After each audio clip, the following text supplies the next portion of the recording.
Alors voici quelques propriétés supplémentaires pour le PGCD. La première, c'est l'homogénéité. Elle est importante parce qu'elle permet de faire pas mal d'exercices.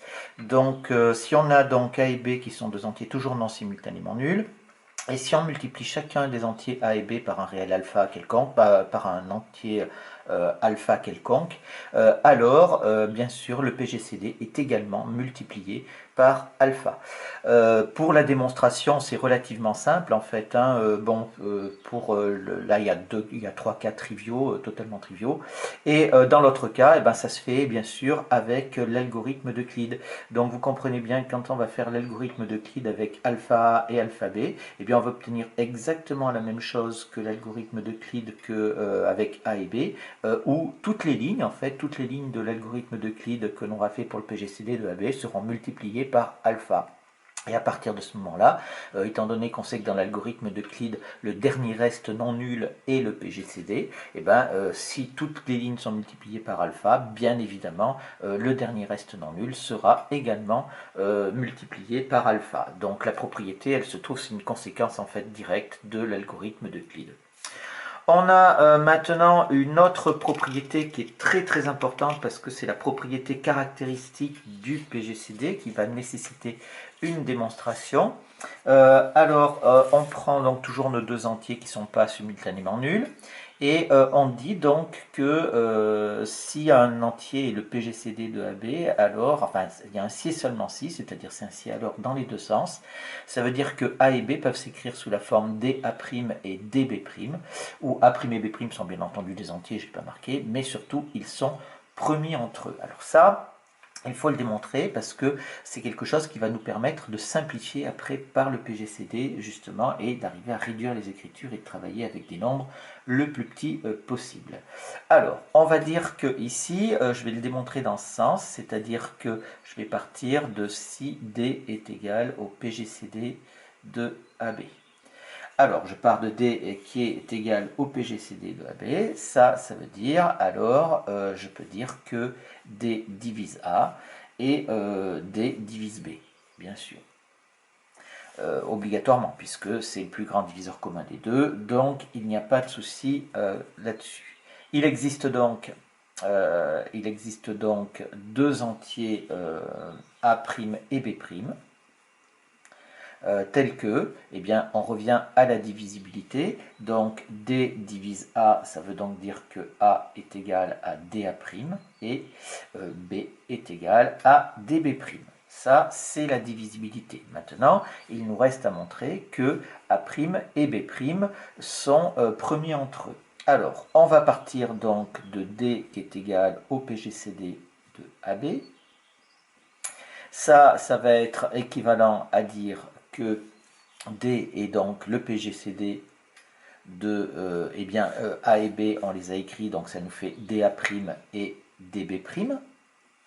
D'accord, ça, il n'y a pas de problème. C'est donc équivalent à dire que maintenant D est égal à quoi? Eh bien, ça va nous faire à D fois le PGCD de A' et de B'.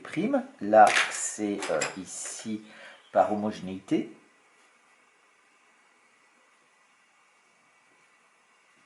Et maintenant que j'ai fait ça, c'est donc équivalent à dire que le PGCD de A', le PGCD de A' et de B' est égal à D sur D, c'est-à-dire est égal à 1.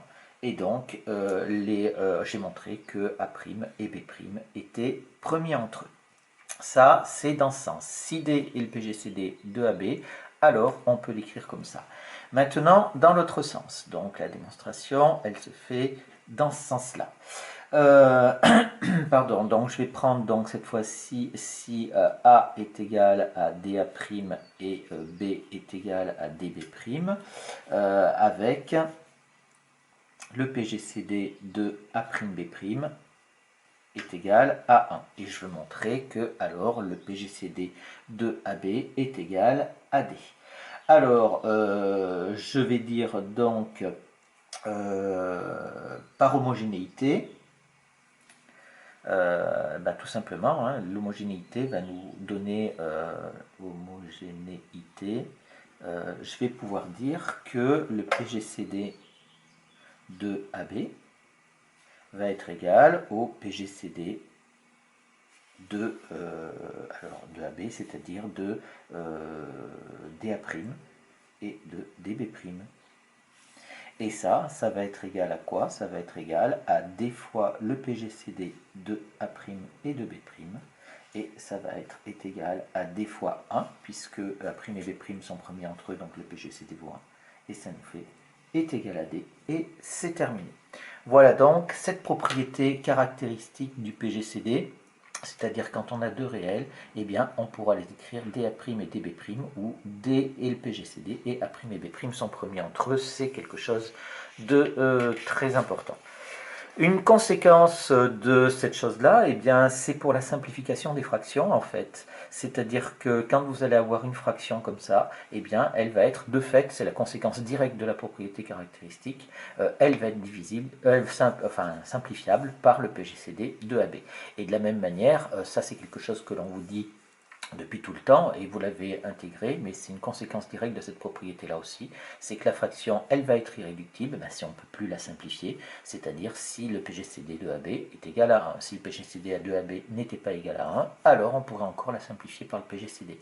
Donc elle arrive à être irréductible quand on a des nombres, ici le numérateur et le dénominateur, qui sont premiers entre eux. Attention, je rappelle qu'on parle d'une fraction, c'est-à-dire un quotient de nombre entier. La propriété maintenant pour arriver à déterminer le PGCD, et c'est celle-là qui est assez importante parce qu'il y a l'algorithme d'Euclide, mais l'algorithme d'Euclide est des fois un petit peu lourd à mettre en œuvre, alors qu'avec la décomposition en facteurs premiers, même s'il y a beaucoup de calculs à faire, c'est parfois bien plus simple. Donc on a deux entiers A et B qui sont supérieurs ou égaux à 2, autrement je ne pourrais pas parler de décomposition en facteurs premiers.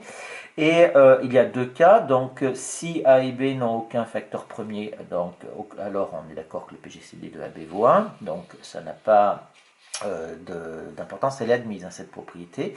Et si on a sinon, c'est-à-dire s'ils ont des facteurs premiers communs, alors qu'est-ce qu'on va prendre pour le PGCD? On va prendre tous les facteurs premiers qui apparaissent dans les deux décompositions, et il faudra prendre la puissance qui est la plus petite.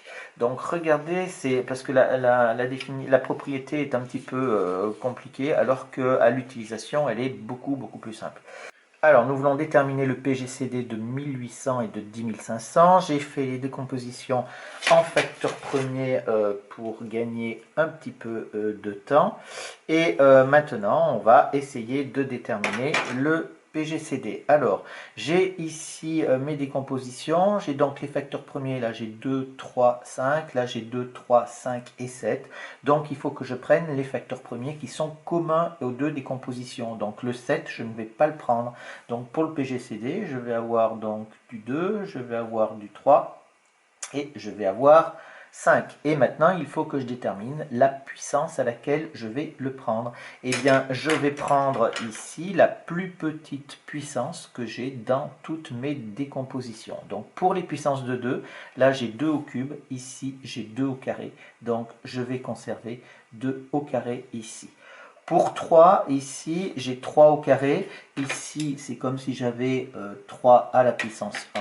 Donc, je vais conserver 3 à la puissance 1 ici. Pour 5, j'ai 5 au cube ici, 5 au carré. Donc, je vais conserver le carré. Ce qui me fait donc, au final, ça me fait donc 2 au carré, multiplié par 3 à la puissance 1, multiplié par 5 au carré.